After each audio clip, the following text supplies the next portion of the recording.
tine vanhu vatirikuedza kugadzirisa vasino vane problem. Gamba problem mweya unotovabata ende zvikavabata zvinovawisira kunotamba kandege. Indakati what common sense zvinoita here kuti vanhu vavhure kambani yekupota vachipewayo mari. Kungofungawo zvako kungofunga ugenerali.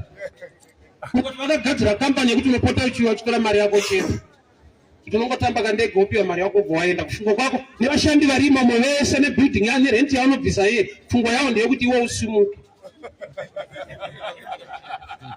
Vanopinda brain kwete prayer brain. Sure uya muno mutauna una munhu unoziva pane munhu ada kuti upinde basa. Nemanetsera anoita basa pane asangana newe ada kuti upinde. Unyasonzwa kuti ndine lucky randinaro. Iyi common sense asi zvemweya. Pabasa pacho pane kutoti mupinde mushande unotanga watorerwa zvawinazvo. Unonzwa ndiri kubatsirika. Uye mufundisi namatirei apadi prayer pada ngoonesa namastreets elife.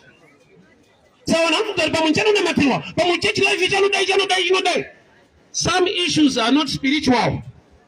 Ada kutadreswa futi physical with natural understanding. Unonamatirwa marriage ukaiwana inochengetwa necharacter kwete neprayer. Unoramba uchitaura ndimi hazvishamise. Ishe munoshamisa chengeta imba yangu. Kisa munhu komani panda kiss up. Apadi prayer. From prayer kisa munhu nyeye kuigadzirike. Nemtsano kisa munhu mupotera. Ishe mudzikamise ukabata munhu anodzikama. Ma issues anda kuaddress pa physically. Kusaziva the root of the problem. Kunoita kuti uwe ni temporal kana artificial kana answer isiriyo pachino.